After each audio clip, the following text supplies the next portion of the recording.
बृहस्पति भगवान का व्रत कथा मैं आपको अर्पण करने जा रहा हूँ। स्वीकार कीजिए।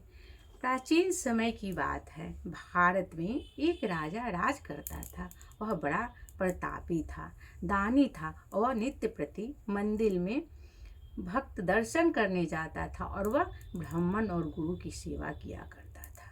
उसके द्वार से कोई भी याचक निराश होकर नहीं लौटता था। वह प्रत्येक गुरुवार को व्रत रखता एवं पूजन करता था। एक दिन गरीब की सहायता करता था। हर दिन गरीब को सहायता किया करता था, परंतु यह सब बातें उनकी रानी को अच्छी नहीं लगती थी। वह न व्रत करती और न किसी को एक पैसा दान भी देती थी। वह राजा से भी ऐसा करने को मना किया करती थी। एक समय की बात है कि राजा शिकार खेलने वन को चले गए। घर पर रानी और दासी थी। उस समय गुरु बृहस्पति जी साधु के रूप धारण करके राजा के द्वार पर भिक्षा मांगने आ गए। साधु ने रानी से भिक्षा मांगी तो कहने लगी, हे साधु महाराज, मैं इस दान और पुण्य से तंग आ गई हूँ। इस कार्य के लिए तो मेरे पति देव ही बहुत हैं। अब आप ऐसी कृपा करें कि सारा धन नष्ट हो जाए तथा मैं आराम से रह सकूं। साधु रूपी बृहस्पति देव ने कहा, हे देवी, तुम बड़ी विचित्र हो। संतान और धन से कोई दुखी नहीं होता है, इसको सभी चाहत करते हैं। पापी भी पुत्र और धन की इच्छा करते हैं। अगर तुम्हारे पास धन अधिक है तो भूखे मनुष्यों को भोजन कराओ, प्यासे लगवाओ, ब्राह्मणों को दान दो, धर्मशालाएं बनाओ,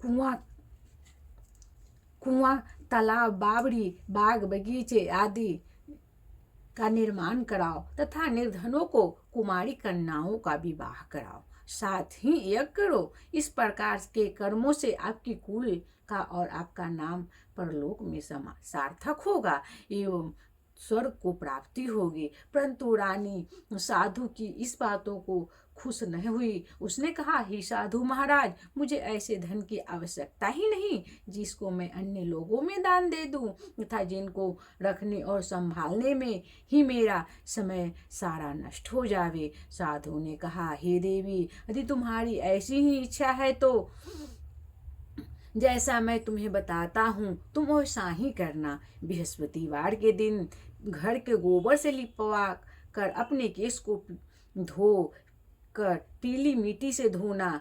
केसों को धोते समय स्नान करना। राजा से कहना वह हजामत करावे। भोजन में मांस मदिरा खाना। कपड़ा धोबी यहाँ धुलने को देना। इसी प्रकार 7 बृहस्पतिवार को करने से तुम्हारा धन नष्ट हो जाएगा। यह कहकर साधु महाराज रूपी बृहस्पति देव ने अंतर्ध्यान हो गए। रानू ने बृहस्पति देव ने अंतर्ध्यान हो गए। रानी ने साधु के कहने के अनुसार 7 बृहस्पतिवार तक वैसा ही करने को विचार किया। साधु के बताए अनुसार कार्य करते हुए केवल 3 बृहस्पतिवार ही बीते थे कि उनकी समस्त धन संपत्ति नष्ट हो गए। भोजन के लिए रानी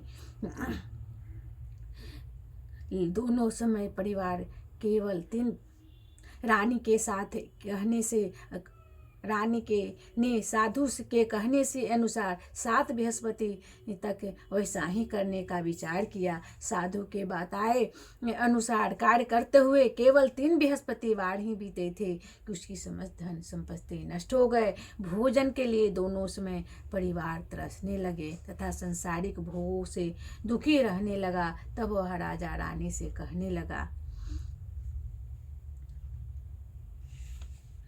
कि हे रानी, तुम यहाँ पर रहो, मैं दूसरे देश को जाता हूँ, क्योंकि यहाँ पर मुझे सभी मनुष्य जानते हैं, इसलिए मैं यहाँ कोई कार्य नहीं कर सकता। मैं अब प्रदेश जा रहा हूँ, वहाँ कोई काम धंधा करूँगा, शायद हमारे भाग्य बदल जाएंगे। ऐसे कहकर राजा प्रदेश चले गए और वहाँ जंगल में जाकर लकड़ियाँ काट कर लाता और शहर में बेचता।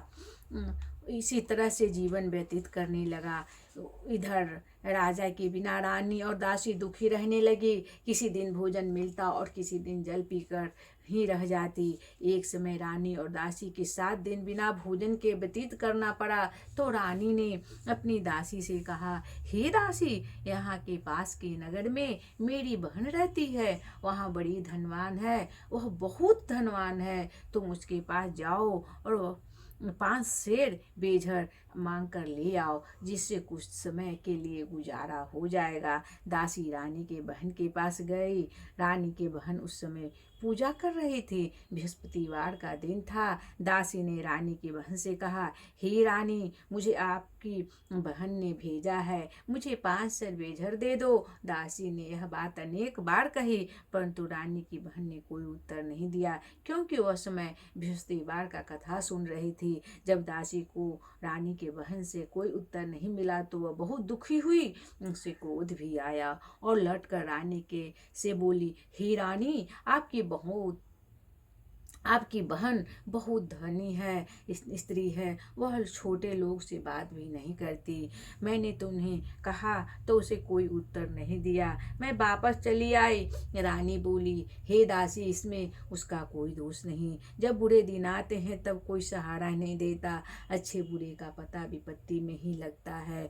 जो ईश्वर की इच्छा होगी वही होगा। यह सब हमारी भाग्य का दोष है। उधर रानी की बहन ने सोचा कि मेरी बहन की दासी आई थी, परंतु मैं उससे नहीं बोली, इससे वह बहुत दुखी हुई होगी। अतः कथा सुन और विष्णु भगवान का पूजन समाप्त कर वह अपनी बहन के घर आई और कहने लगी, हे बहन, मैं बृहस्पतिवार का व्रत कर रही थी। तुम्हारी दासी हमारे घर गई थी, परंतु जब तक कथा होती है तब तक हमें लोग न उठते हैं और न बोलते हैं, इसलिए मैं नहीं बोली। कहो दासी क्यों गई थी? रानी बोली, बहन, हमारे घर अनाज नहीं था। वैसे तुम्हारे कोई बात छिपी नहीं है, इस कारण मैंने दासी को तुम्हारे पास 5 सेर बेझर लेने को भेजा था। रानी की बहन बोली, बहन देखो, बृहस्पति भगवान सबकी मनोकामना पूर्ण कर देते हैं। देखो, शायद तुम्हारे घर में अनाज रखा हो। यह सुनकर दासी घर के अंदर गई तो वह उसे एक घड़ा बेझर से भरा पड़ा मिला। दासी हैरान हुई, क्योंकि उसने एक एक बर्तन देख लिया था। उसने बाहर आकर रानी को बताया। दासी अपनी रानी से कहने लगी, हे रानी, देखो, ऐसे हमको सब नहीं मिलता तो हम रोज़ व्रत करते हैं। अगर इससे व्रत की विधि और कथा पूछ लिया जाए तो उसमें हम भी उससे हमें भी किया करेंगे। दासी ने कहने लगी,